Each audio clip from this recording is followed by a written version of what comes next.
Hai guys, welcome to channel Bukalapak bersama gua Hiro Tadardivan. Yang berarti waktunya kita bahas yang horor-horor. Nah geng, sekarang tuh kayaknya apa-apa demi konten ya. Joget-joget nggak jelas demi konten. Ngeprank orang juga demi konten. Pokoknya bikin sensasi, tapi ujung-ujungnya minta maaf itu semua demi apa? Demi konten. Pada gila-gila konten ya emang orang. Ya asal jangan jadi gila beneran gitu maksudnya. Habisnya ntar kalau gila dimasukin ke rumah sakit jiwa. Nah namanya rumah sakit aja kan kadang auranya udah horor ya. Apalagi beberapa rumah sakit jiwa di video kali ini. Itu bukan sembarangan rumah sakit jiwa, gengs. Tapi rumah sakit jiwa yang terkenal angker sedunia. Tapi sebelum kita bahas itu semua, jangan lupa untuk selalu subscribe channelnya Bukalapak ini. Biar bisa jadi 1 juta subscriber yang nanggung. Sama biasa deh, gue mau sharing-sharing dulu promo yang ada lagi di Bukalapak. Yaitu Savage Gaming Festival Bukalapak. Di sini tuh banyak promo-promo gamingnya, gengs. Mulai dari voucher-voucher game, sampai barang-barang gaming. Yang bisa kalian beli di sini juga. Dan tentunya banyak juga promo-promo dari produk tersebut. Catat ya, tanggal promonya nih, 22 sampai 31 Oktober ini. Jadi jangan sampai ketinggalan. Linknya semuanya ada di deskripsi di bawah. Jangan lupa dicek loh. Nanti ketinggalan kelewatan kan sayang banget. Nah, sama di video ini nih, akan ada giveaway untuk 10 orang pemenang dengan total hadiah 1 juta. Jadi pasti untuk tonton terus videonya. Biar kalian tahu apa pertanyaan buat giveaway-nya.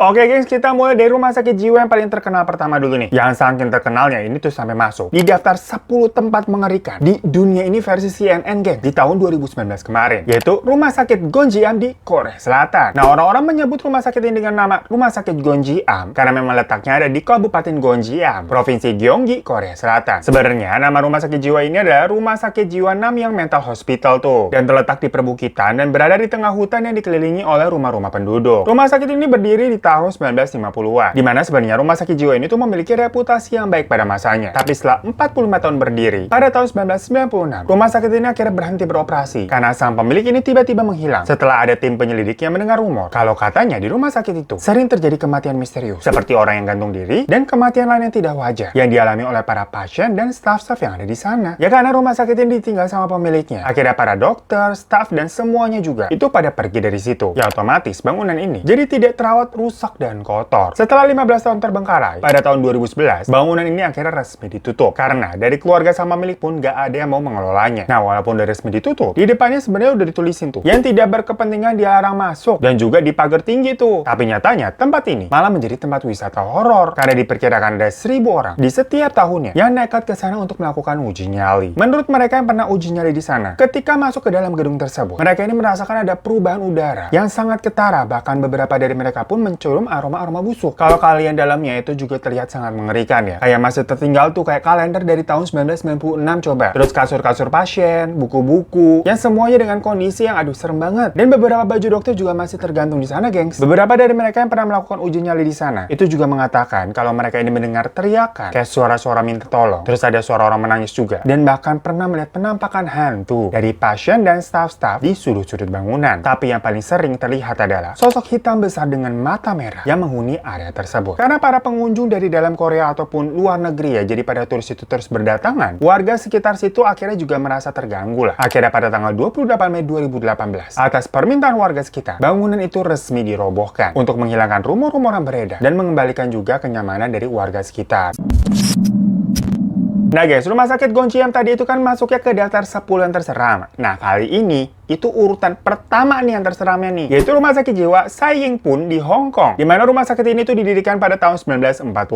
Karena dibangun pada masa Perang Dunia Kedua, rumah sakit ini sempat diambil alih oleh Jepang dan dijadikan tempat evakuasi para tawanan perang. Pada tahun 1971 akhirnya rumah sakit ini dikosongkan, geng, karena telah dibangun rumah sakit jiwa di tempat lain. Jadi isi-isinya tuh dipindahin, tapi bangunannya ini jadi tetap kosong. Nah dari tahun 1971 sampai 1991, berarti sekitar 20 tahunan tuh, gedung yang kosong ini digunakan sama orang-orang yang tidak bertanggung jawab. Ya kalian tau lah, melakukan hal yang enggak di gedung kosong. Sampai pada akhirnya di tahun 1992, tempat itu dipugar dan dijadikan sebagai salah satu monumen sejarah. Karena usia bangunannya udah tua banget dan sempat mengalami beberapa kali kebakaran. Konstruksi dari tempat ini itu menjadi membahayakan, geng. Sehingga pada tahun 2000, seluruh bangunan rumah sakit itu tuh dihancurkan. Nah setelah itu, rumah sakit ini tuh kemudian dibangun kembali menjadi Saiyingpun Community Complex. Tapi meskipun udah dibangun lagi nih, wilayah bekas rumah sakit jiwa ini masih menampakkan kejadian-kejadian aneh. Tidak jarang, warga yang tinggal di sekitar sekitar gedung itu sering mendengar suara keras yang terdengar seperti gemuruh yang asalnya tuh kayak dari dalam tanah gitu, geng. Beberapa orang juga sering banget mendengar kayak ada suara-suara langkah kaki yang pas dicek itu dilihat nggak ada siapa-siapa. Nah, tapi yang paling ekstrim adalah penampakan dari sosok hantu tanpa kepala yang dipercaya itu adalah hantu-hantu orang-orang yang dipenggal mati karena tereksekusi dulunya di tempat itu. Ada pula juga penampakan hantu pria yang seperti terbakar yang berlari-larian gitu, geng. Setiap malam, itu hampir semua orang yang melintas di wilayah itu sering mendengar suara tangisan wanita. Konon, suara-suara wanita itu merupakan wanita yang diperkosa oleh tentara Jepang pada zaman dahulu. Nah, ada petugas keamanan nih yang pernah mendapatkan cerita mistis dari seorang pengunjung di sana, di mana kejadian itu dialami oleh seorang wanita yang sempat terkunci di dalam salah satu ruangan. Jadi wanita itu tuh nggak sadar, area itu sebenarnya udah tutup kan, dan petugas juga nggak menyadari kalau ternyata masih ada orang di dalam. Wanita yang bernama Fang itu masih asik aja gitu ngerjain tugas di laptop. Nah, tahu-tahu dia mendengar ada suara dari jendela ruangan kayak diketuk-ketuk gitu, gengs. Dia langsung ngeliat dong ke jendela, namun ternyata nggak ada orang. Lalu dia balik lagi tuh fokus ke laptopnya. Gak lama, dia dengar lagi ada suara yang ngetok lagi di jendela. Nengok lagi dong dia. Ternyata dia melihat ada sosok hitam besar yang lagi ngintip dari jendela itu. Dia langsung mau buru-buru lari dong. Tapi ternyata pintunya tadi udah dikunci-kunciin karena sama petugas. Orang udah tutup. Fang yang pandai akhirnya teriak-teriak sambil gedor-gedor pintu. Sampai akhirnya ada petugas yang mendengar dan segera membuka pintu untuk dia. Dari kejadian itu, si wanita ini tidak mau lagi menginjakan kaki di Sai Ying Pun Kompleks.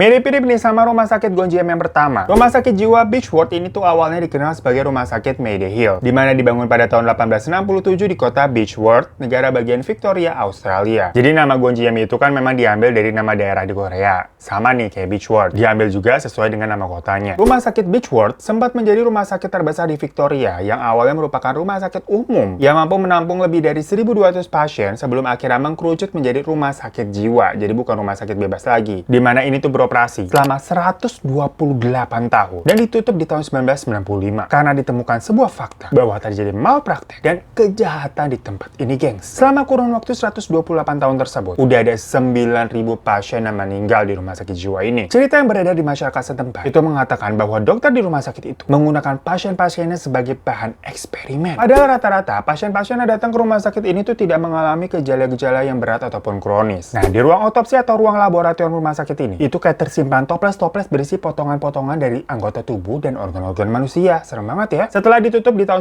1995, bangunan ini beralih fungsi menjadi Lathrop University. Namun masih banyak hal-hal ganjil dan hal mistis yang ditemukan di tempat ini. Alhasil sama tuh kayak dua rumah sakit sebelumnya. Rumah sakit ini malah ramai dikunjungi para wisatawan dan turis-turis dari mancanegara buat melakukan uji nyali. Berbagai hal supranatural pun kerap dilaporkan oleh para pengunjung rumah sakit jiwa. Seperti banyak penampakan dari pasien-pasien yang tampak sangat menyeramkan, hingga kemunculan hantu Matron Sharp, yaitu seorang staf rumah sakit yang dulunya diyakini sebagai salah satu dalang penyebab terbunuhnya ribuan pasien sakit jiwa. Jadi banyak hantu-hantu terkenal tuh di sana, geng. Nah, selain Matron Sharp tadi, ada pula hantu yang terkenal lainnya bernama Tommy Kennedy. Tommy ini semasa hidupnya itu bekerja di bagian dapur dan tahu-tahu tewas terbunuh dengan banyaknya tusukan-tusukan pisau di tubuhnya. Arwah Tommy ini tuh kerap menangis meraung-raung meminta tolong untuk dicabut tuh pisau-pisau yang tertusuk di tubuhnya. Penampakan lain yang kerap muncul adalah penampakan seorang wanita yang kerap muncul di balkon rumah sakit. Jadi ceritanya, dulu wanita ini tuh adalah seorang pasien yang kayak lagi ngerokok gitu. Tiba-tiba datang nih pasien lain yang meminta rokok juga. Tapi wanita itu nggak mau memberikannya. Pelit aja udah. Dan si yang minta rokok itu karena nggak dikasih,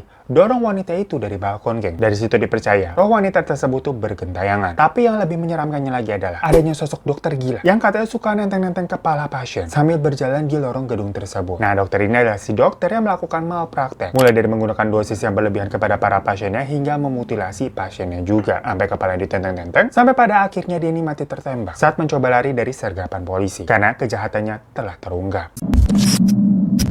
Rumah sakit jiwa selanjutnya adalah Rumah Sakit Jiwa Taunton di Amerika. Dibangun pada tahun 1854 di kota Taunton tentunya, rumah sakit jiwa ini merupakan rumah sakit jiwa untuk hukuman mati di masa lalu. Di sini para dokter diberi kebebasan berkuasa atas pasien-pasiennya, geng. Dan seringkali dokter melakukan eksperimen kejam dan tidak manusiawi. Tujuannya untuk menemukan obat kesehatan mental. Jauh sebelum akhirnya ditutup pada tahun 1975, rumah sakit jiwa ini tuh menampung beberapa pembunuh terburuk dalam sejarah. Di antaranya adalah Lizzie Borden, seorang wanita muda yang membunuh ayah dan ibu tirinya dengan kapak. Pasien lainnya nggak kalah gilanya adalah pembunuh berantai Jane Topan. Jane Topan sendiri adalah seorang perawat di rumah sakit Cambridge, dan selama berada di sana, dia bereksperimen pada 31 pasien pria menggunakan obat morfin dan antropin. Dan dalam keadaan yang tidak sadar, para pria ini tuh diperkosa dan kemudian dibunuh. Setelah kejahatan diketahui, Jane dimasukkan ke dalam rumah sakit jiwa Taunton itu dan meninggal di sana pada tahun 1938. Nah, kabarnya arwah Jane itu bergentayangan di rumah sakit jiwa tersebut sampai membawa jarum suntik untuk mencari pria-pria untuk mangsanya masih hidup. Udahlah, ini berarti isi pasien-pasiennya sadis-sadis sadis yang aneh-aneh. Nah, staf dan dokter-dokter di sana pun gak kalah sadisnya, geng. Pada 1920-an, para pasien ini melaporkan melihat sekelompok dokter dan perawat membawa para pasien tuh ke ruang bawah tanah. Dan setiap pasien yang turun itu nggak bakal kembali lagi ke atas. Nah, dipercaya bahwa pasien-pasien yang di bawah itu adalah pasien yang pada ditumbalkan untuk pemujaan setan. Selama bertahun-tahun, bangunan ini kosong. Dan saat menjelang malam, itu sering banget terdengar suara tanpa wujud dari orang-orang yang meminta tolong untuk pergi. Pokoknya banyak kayak teriak-teriakan yang minta dilepaskan. Banyak juga bayangan yang suka berlarian di sepanjang lorong, gengs. Pokoknya siapapun yang memasuki rumah sakit ini pasti akan setuju dengan suasana seram yang nggak bisa dihindarkan. So itu guys tadi beberapa rumah sakit jiwa yang tingkat kehororannya udah mendunia banget. Menurut kalian gimana? Mana rumah sakit jiwa yang paling horor? Dan kira-kira kalau ada diajak tur ke sana kalian mau ikut nggak? Ya kalau gue sih mohon maaf, takut gengs. Mending di rumah aja udah, belanja-belanja lewat Bukalapak. Nah dan buat pertanyaan giveaway-nya, simak nih. Sebutkan coba salah satu rumah sakit jiwa yang berhantu di video ini. Gampang banget kan? Nah cara jawabnya, tinggal tulis aja di kolom komentar di bawah. Jawaban kalian, spasi, akun IG kalian, Instagram ya. Tapi pastinya sebelum itu harus klik tombol subscribe di bawah dulu dong. Nah pokoknya nanti syarat-syarat lainnya ada di pin chat komen, kalian cek aja di bawah. Dan periode giveaway ini itu mulai dari 22 Oktober sampai 5 November ya. Oke, sekian dari gue Hirota Ivan. Sampai jumpa di konten-konten Bukalapak selanjutnya. Dadah!